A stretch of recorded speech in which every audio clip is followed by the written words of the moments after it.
Yeah, so the problem with being a single woman and owning a house is that you have to buy in like the shittiest neighborhood in Toronto that's still on the subway line. Not Parkdale. I know that's what you're all thinking. The only 905ers who come to my neighborhood pick up rock crack to sell in Liberty Village. That's my neighborhood, guys. And it took a little getting used to, I'm not gonna lie. Like, I'm a pretty, like, I don't think that I'm very, what is it, the word sheltered? But one of the first nights I was there, I heard a gunshot. And for about 2.5 minutes, I was like standing in my bathroom going, that was just a car backfiring. And then I heard it again, and I was like, that is someone stamping on a juice box very hard. And the third time I heard it, I was like, okay, dude, someone just got offed, okay? And my first thought was to jump into bed. Because everyone knows when there's gang violence in your neighborhood, the safest place is under your queen-size duvet. So while in bed, I decided to do some research, which I might have thought of doing before I paid for the house. And I Googled homicides in Toronto 2010. Guys, the CBC, it's a thing, publishes a map of crime statistics in Toronto every single year. It's like interactive, it's pretty cool. And I found a map of all the homicides in Toronto divided up by color. And apparently, good news, there were no shooting deaths in my neighborhood in 2010. But oddly, there were 3 drownings. These aren't just drownings by accident, they are homicidal drownings.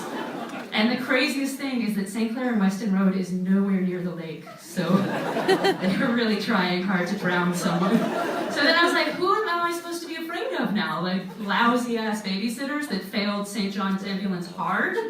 Like, you know, but I'm not, like I said, I'm not sheltered. I know how to protect myself. So now when I go out at night, I wear a life vest. Yeah. And I put some water wings underneath my roommate's bed for self-defense. So,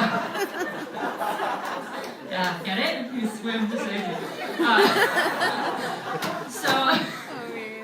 So that's the thing. But I don't know, I'm a little bit of a worrier. Again, buying in a troubled neighborhood, maybe not the smartest thing for me. And so ever since I bought the house, I've been worrying a lot more. And so I decided that I should do meditations. Anybody here meditate? Got any meditators?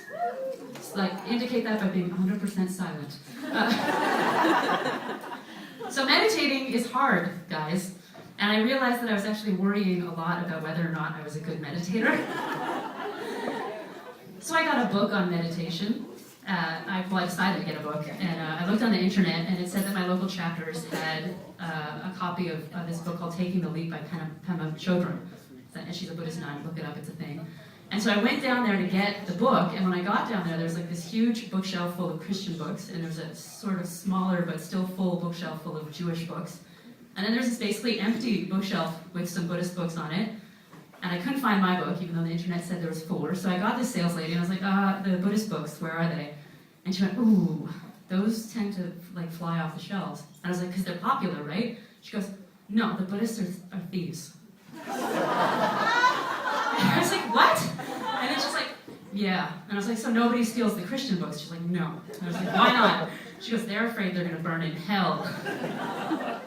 So like, short of it turning into this like debate, I just went and ordered it off Amazon, because that seemed like a better thing to do. And the weird thing is that I'm really like, I'm Jewish, so I'm used to dealing with anti-Semitism, like don't look at the penny when people throw it. But like, how do you deal with like anti against a religion you're not? Like I was like, I don't think the Buddhists steal, I really don't know, I'm not a very good Buddhist yet, I'll get back to you. So the book was really stupid, and it basically said to meditate, you have to be stupid too. You open your mind, you stop thinking, you little schmuck. And the best place to do this is apparently when you're not doing anything important. So like not while you're driving a car or doing surgery, obviously.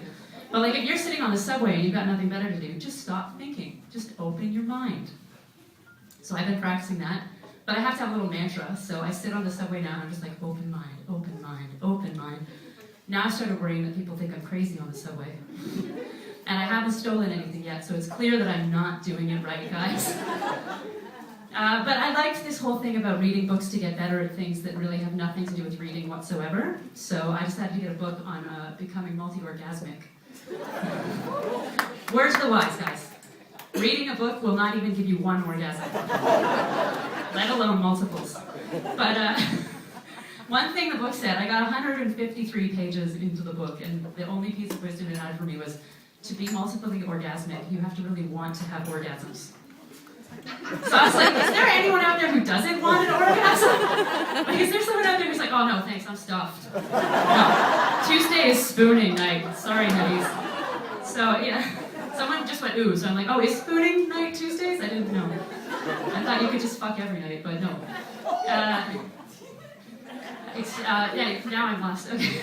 Anyway, the multiple orgasm book, terrible. But they had some advice too. They said do Kegels. Does everybody know what Kegels are? They're like sit-ups for your pee muscles. So basically, clench your vajay. And if you do that enough, you will have more orgasm than people write status updates. Everybody's happy. And then they were like, you should do that on the subway when you have nothing better to do. I was like, I'm good at doing things on the subway when I have nothing better to do, clearly.